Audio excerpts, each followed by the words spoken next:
આમ આદમી પાર્ટી અને કોંગ્રેસે લોકસભા ચૂંટણી માટે ગઠબંધનનું એલાન કર્યું।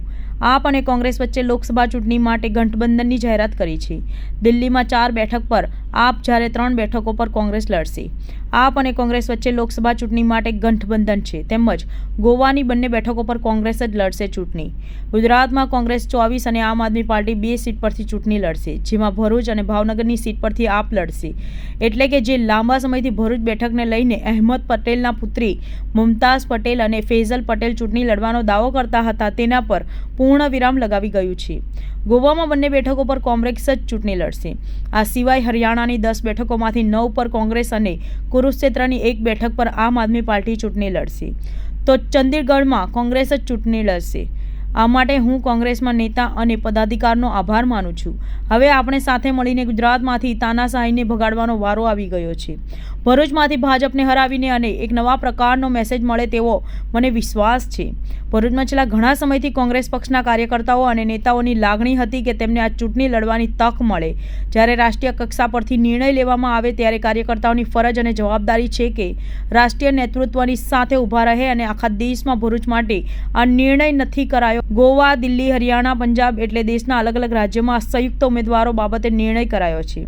ભાજપ પણ આમ પર દાવો કરે છે કે તેમની બધી જ વાતો વૈશ્વિક છે, એટલે તેમને 500 એ 500 સીટનો દાવો કરવો જોઈએ અને વિશ્વના 2-4 દેશમાં પણ લોકસભાની બેઠકમાં ભાજપ જીતશે તેવો દાવો તેમને કરવો જોઈએ। આજે ખૂબ જ ખુશીના સમાચાર મળ્યા છે કે રાષ્ટ્રીય કક્ષાએ કોંગ્રેસ પાર્ટી અને આમ આદમી પાર્ટીના રાષ્ટ્રીય નેતાઓએ સાથે મળીને ખૂબ ઉદાર દિલથી, ખૂબ મોટા મનથી સાથે મળી નિર્ણય લઈ અને ઇન્ડિયા ગઠબંધન નીચે આવનારી લોકસભા ચૂંટણી લડવાનો નિર્ણય જાહેર કર્યો છે।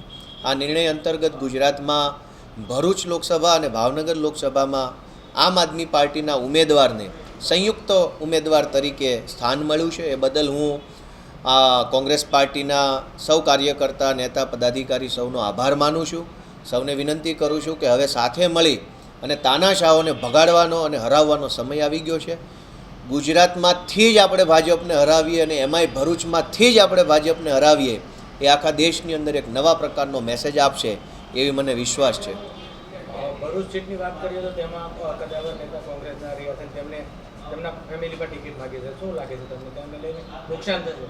ભરૂચમાં છેલ્લા ઘણા સમયથી કોંગ્રેસ પક્ષના કાર્યકર્તાઓ અને નેતાઓની એવી લાગણી હતી કે એમને આ ટિકિટ લડવાની તક મળે, ચૂંટણી લડવાની તક મળે, પરંતુ રાષ્ટ્રીય કક્ષાએ જ્યારે નિર્ણય લેવામાં આવતો હોય ત્યારે સ્વાભાવિક છે કે કાર્યકર્તાઓની ફરજ છે, જવાબદારી છે કે રાષ્ટ્રીય નેતૃત્વના નિર્ણયની સાથે ઊભા રહે।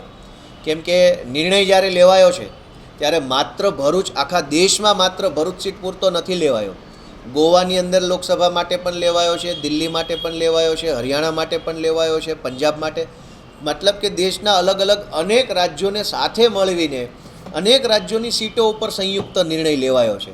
તો જ્યારે ગુજરાતમાં 1 સીટ કોંગ્રેસને ઓછી મળી તો બીજે ક્યાંક 2 સીટ વધારે મળી હશે, એટલે કુલ મળીને દેશની અંદર લોકશાહી બચાવવાની જ્યારે વાત આવે, દેશની સંવૈધાનિક સંસ્થાઓ ઈડી, સીબીઆઈ, સુપ્રીમ કોર્ટ, હાઈકોર્ટની સ્વતંત્રતાઓ ઉપર ખતરો ઊભો થતો હોય ત્યારે સ્વતંત્રતા બચાવવાની જ્યારે વાત આવે ત્યારે તમામે પોતાનો અંગત સ્વાર્થ મૂકીને, અંગત ઈચ્છાઓ કે અપેક્ષાઓ સાઈડમાં મૂકી દેશ માટે પોતાનું યોગદાન કે બલિદાન આપવું એ સૌની ફરજ છે।